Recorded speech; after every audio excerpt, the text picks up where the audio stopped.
ওকে তো ফাঁসির সাজা, মতের সাজা যে কান করেছে, এটা সরকার অনেক কমি না, যে কিছু করছে না সরকার, সিধি নিয়ে টাকা ছাপছে বাস লোকের জন্য, আর মানুষদের কিছু না, খালি হুল দেবে বাস, জুটতিন তো এই কাজ করবো, নেক্সট দিনে সব শেষ বলে কুকুরের কথা, সরকারের কথা বাদ আবার আছে। বিনীত গোয়েলকে আমরা তখন সিদ্ধারা দিয়ে এসেছিলাম, এবং বা সেটার কারণ ছিল অন্য, সেটার কারণ ছিল যে তদন্ত প্রক্রিয়াতে ওনারা যেভাবে ব্যাঘাত সৃষ্টি করেছিলেন এবং তথ্য প্রমাণ ধামাচাপা দেওয়ার চেষ্টা করেছিলেন সেজন্য। কিন্তু সঞ্জয় রায় বিনীত গোয়েলের নাম কেন বলেছেন বা সেটা বলতে পারছি না, সেটা ওনাদের ব্যাপার। আমার বোন আছে, আমার মা আছে, আমার বউ আছে, ওরা লেডিস মহিলা আছে, কাল ওদের সঙ্গে হবে, আমি তো হাতে হাতে বসতে পারবো না ভাই। কি নিজের মা আছে, নিজের বোন আছে, নিজের ওয়াইফ আছে, তো অন্য নিজের বোন আছে, নিজের মা আছে, ওয়াইফ আছে, কার নানি আছে, সবই আছে।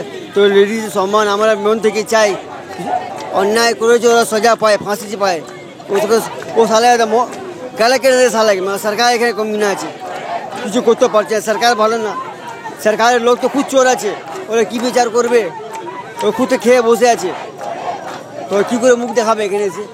সঞ্জয় রায় কার্যত কলকাতা পুলিশ এবং সিবিআইয়ের কাছে দুজনের কাছেই দোষী বলে তাকে অভিযুক্ত করা হচ্ছে, এবং সেখানে দাঁড়িয়ে তার বিরুদ্ধে চার্জশিট গঠন হচ্ছে। কিন্তু সুপ্রিম কোর্টে দাঁড়িয়ে সলিসিটর জেনারেল যখন বলছেন যে তদন্ত প্রক্রিয়া বিঘ্নিত হয়েছে, তাকে বেসিস করে অভিজিৎ মণ্ডল এবং সন্দীপ ঘোষকে গ্রেপ্তার করা হলো, কিন্তু এখন অবধি তাদের সম্পর্কে কোনো রকম বক্তব্য সেই চার্জশিটে বা সিবিআইয়ের তরফের আইনজীবীর কাছ থেকে আমরা পেলাম না। সেখানে দাঁড়িয়ে আমরা মনে করছি যে যেভাবে কলকাতা পুলিশ আমাদের ন্যায় বিচার দিতে ব্যর্থ হয়েছে, সেরকমভাবে সিবিআইও কিন্তু তাদের তদন্ত প্রক্রিয়ার স্বচ্ছতা বজায় রাখতে পারেনি। বিচার তো এখন আমরা পাইনি, এবং আমাদের যা দাবি দাওয়া ছিল, যা বক্তব্য ছিল, সেগুলোর মধ্যে খুব অল্প অংশ হয়তো মিটেছে, কিন্তু আমাদের যেটা মেন প্রধান দাবি যে অভয়ার বিচার, ন্যায় বিচার, সেটা এখন আমরা পাইনি। এবং এখনও অবধি ওই সিবিআইও যে লাস্ট চার্জশিট দিয়েছে তাতে সঞ্জয় রায়কেই একমাত্র দোষী হিসেবে দেখানোর একটা চেষ্টা চলছে। তো আমরা সেজন্য আজকে 100 দিন পেরিয়ে গেল, 100 দিন ধরে আমরা রাজপথে রয়েছি, সাধারণ মানুষ, অগণিত সাধারণ মানুষ রাজপথে রয়েছেন, এবং আমরা সবাই মিলে আবার একবার দাবি জানাচ্ছি যে অভয়ার ন্যায় বিচার আমাদের চাই, এবং যদি না পাই তাহলে আমরা এখানেই থাকবো, এবং মানে যতদিন না অভয়ার বিচার হয় আমরা বিচার ছিনিয়ে নিতে জানি, আমরা বিচার ছিনিয়ে নেব যদি না পাই। আমরা দেখছি যে আপনি শিরদাঁড়া বিক্রি নেই এই টি শার্ট পরে তারপরে এসছেন। শিরদাঁড়া বিক্রি নেই মানে আমরা যে মেয়েরা, মানে সাধারণ মানুষরা ভাবতে পারে যে মেয়েরা নরম কমলেরা, তাই এদেরও শিরদাঁড়া আছে, এরাও কিন্তু দুর্গা মায়ের জায়গাতেই পড়ে, মা কালীর জায়গাতেই এরা কিন্তু পড়ে।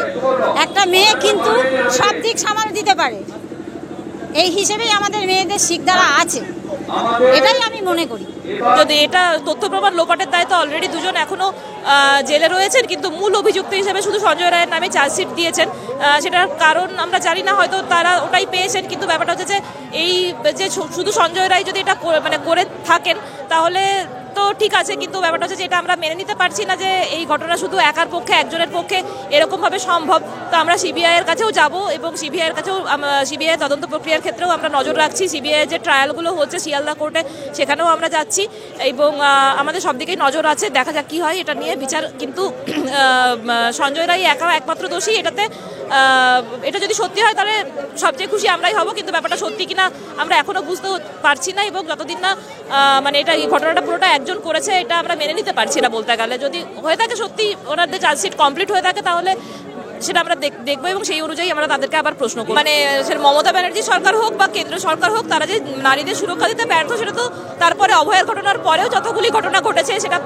পটাশপুর হতে পারে, জয়নগর হতে পারে, তো সেগুলোতে তো সেটা প্রমাণিত যে নারী সুরক্ষা কোথাও নেই। মানে এই শ্যামবাজারে পাঁচমাথার মোড়ে যদি বা থাকে, কিন্তু প্রান্তিক অঞ্চলে কোথাও যে নেই সেটা তো প্রমাণিত হয়ে গেছে, এবং সেখানে কেউই যে বাদ যাননি, সেটা 13 বছরের বাচ্চা মেয়ে, 8 বছরের বাচ্চা মেয়ে থেকে শুরু করে। তো অবশ্যই তারা নারী সুরক্ষা দিতে ব্যর্থ, সমস্ত প্রশাসন। সবাই আমরা একটা টাইমে মানে জুনিয়র, আমি শুধু জুনিয়র ডাক্তারদের কথা বলছি, সাধারণ মানুষের কথা বলছি না, জুনিয়র ডাক্তাররা একটা টাইমে যে সংখ্যায় থাকতেন আজকে সেই সংখ্যায় নেই। তার কারণ হচ্ছে যে আমরা সবাই ডিউটিতে ফিরে গেছি, এবং সবাই প্রত্যেকটা হসপিটালে প্রত্যেকটা ওয়ার্ডে ডিউটি করছে।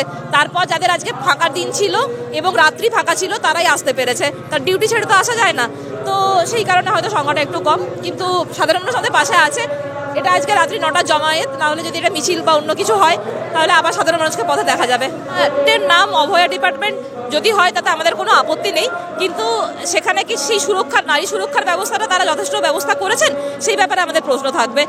একটা ওয়ার্ডের নাম চেঞ্জ করা, সেটা নিয়ে কী বা বক্তব্য থাকবে, সে তো ভালোই জিনিস, কিন্তু শুধু নাম চেঞ্জ করেই কি সব কাজ হয়, নাকি তারা সেখানে মানে প্রত্যেকটা ওয়ার্ডে, শুধু চেস্ট ওয়ার্ড না, প্রত্যেকটা ওয়ার্ডে, প্রত্যেকটা অনকল রুমে, প্রত্যেকটা জায়গায়, শুধু হসপিটাল না হসপিটালের বাইরেও প্রত্যেকটা ওয়ার্ড প্লেসে কি তারা মানে সেই সুরক্ষার কথা বলছেন, নাকি শুধু একটা নাম দিচ্ছেন, সেই ব্যাপারে প্রশ্ন করছি। সরকার তো নিজেই দেখছে,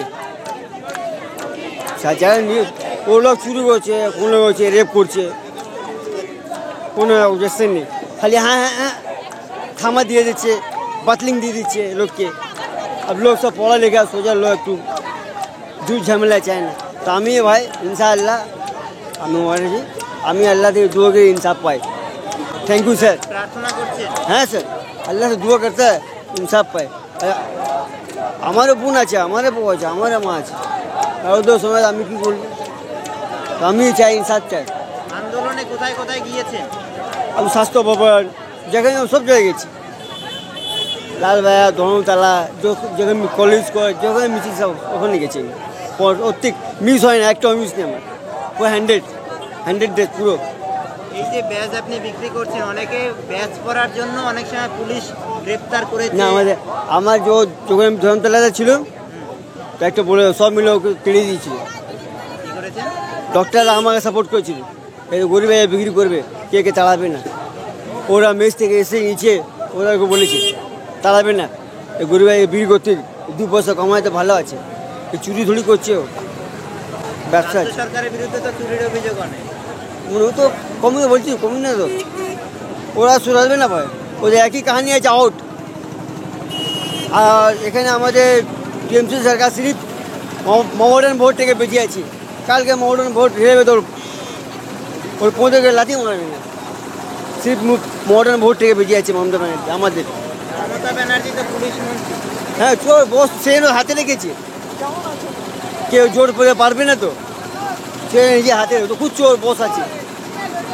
अरे बाबा एक जोर एक तो कहावत है, अल्लाह के दे रहे पर अंधेर नहीं है। अच्छा चले गया तो ये किया আছে কিছু নেই, বড় বড় প্রাণ সব চলে গেছে, মানে কিছু নেই, এ চলে যাবে। बोला दिन आता है और दिन बदली भी होता है, कभी रात नहीं, सुबह में होता है, सुबह भी होता है, दिन भी होता है। আমরা অভয়ার যে ঘটনাটা ঘটেছে আমরা তার জন্যে জাস্টিস চাই, আমরা প্রতিবাদ চাই। এছাড়া আমরা যে মেয়েরা কোনো জায়গায় কোনো চাকরি করি, কি ঘরোয়া সংসারই করি, কি আমরা রাস্তায় বেরোই, আমাদের কোনো স্বাধীনভাবে যে আমরা কিছু করব তা তো আমাদের মধ্যে একবারই পাওয়া যায় না। আমরা প্রতি মুহূর্তেই ভয় থাকি, তার কারণ আমরা রাস্তায় বেরোতে গেলে আমাদের সবসময় ভাবি যে এই বোধহয় আমাদের কোনো ঘটনা ঘটতে পারে, দুর্ঘটনা ঘটতে পারে। যা হলো আজ অভয়ার নিয়ে, আজকে আমাদেরও ঘরের ছেলে মেয়ে বউ সবাই আছে, তাদেরও এরম হতে পারে, আমরাও রাস্তায় বেরোই, আমাদেরও এরম ব্যাপার হতে পারে। আমরা তার জন্য জাস্টিস চাই, আমরা বিচার চাই। এরকম যদি দিনের পর দিন হতে পারে, এক অভয়ার হলো, এরপরে আরও হচ্ছে, এরপরে আরও হয়ে যাবে, আমরা সঠিক বিচারটা চাই। আমরা সময় নিচ্ছে কি না নিচ্ছে আমাদের এগুলো প্রয়োজন নেই, সঠিকভাবে বিচারটা আমরা যাতে পাই। প্রমাণপত্র কি গেল না গেল সব কিছু হাতড়িয়ে পাওয়া যায়, যা পাওয়া যায় না সাধারণ মানুষের যে জ্ঞান আছে সব, তাহলে বড় বড় মাথাদেরও সে জ্ঞানটা আছে আমি মনে করি আমার দিক থেকে। তাই আমি চাই জাস্টিসটা হোক। এই যে আমাদের যে 9 তারিখ যে নির্মম ঘটনা ঘটেছিল এবং তার প্রেক্ষিতে যে এত বড় একটা আন্দোলন আজকে পশ্চিমবঙ্গে 100 দিন ধরে চলছে, সেই আন্দোলন চলার পরেও আমরা দেখলাম যে আজও অভয়ার ন্যায় বিচার আমরা যে চাইছি, অর্থাৎ অভয়াকে কারা এরকম নির্মমভাবে ধর্ষণ এবং খুন করলো তার কোনো সঠিক তদন্ত প্রক্রিয়া আমাদের সামনে আসেনি।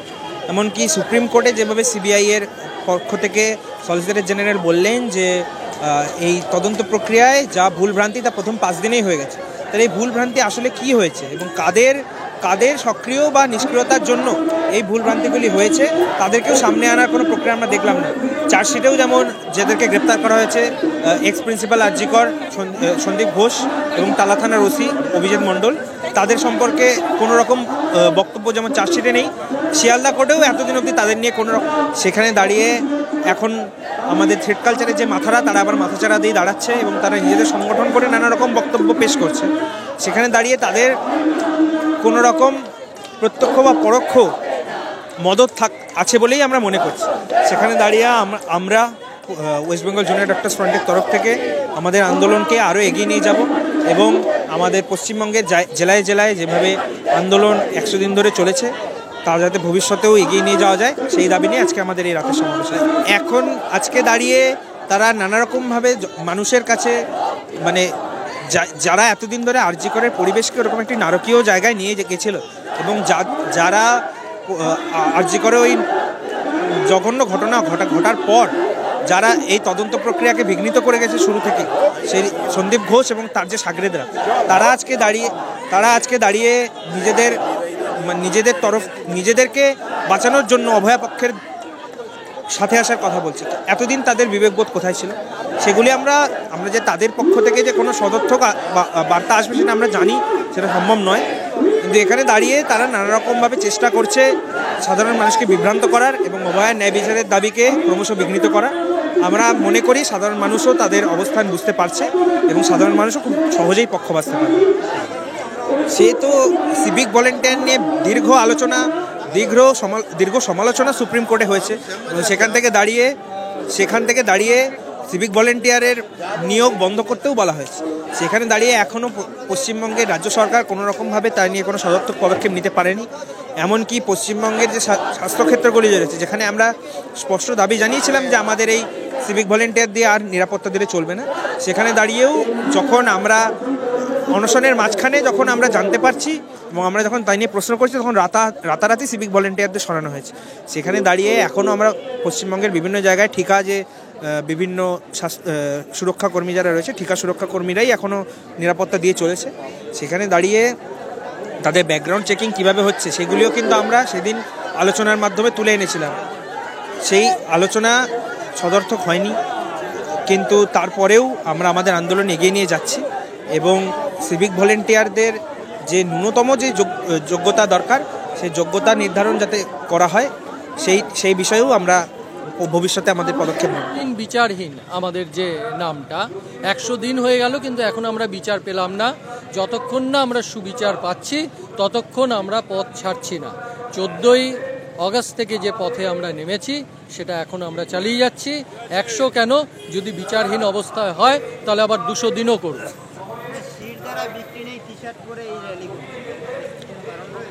শিরদাঁড়ার প্রসঙ্গটা যখনই তুললেন, মানে আপনি হয়তো জানেন যে শিরদাঁড়ার একটা এপিসোড হয়েছে এবং সেটা জুনিয়র ডাক্তার ফ্রন্ট আমাদের পূর্বতন যে আমাদের পুলিশ কমিশনার বিনীত গোয়েলকে প্রেজেন্ট করেছিলেন। তো সেটারই আবার একটা আমরা নিদর্শন দেখলাম যে সকলকে ভয় দেখিয়ে বা পয়সা দিয়ে কেনা যায় না, আমাদের বিক্রি নেই। না, শিরদাঁড়ার দ্বিতীয় এপিসোড শুরু হয়নি। শিরদাঁড়ার এপিসোড যেটা চলছে সেটাই চলছে, আর আমাদের শিরদাঁড়া বিক্রি নেই। আমরা এই শিরদাঁড়া শক্ত করে রয়েছি। যতদিন না আমরা বিচার পাচ্ছি, সুবিচার পাচ্ছি, আমরা রাস্তায় থাকবো, আমরা ন্যায় ছিনিয়ে নেব।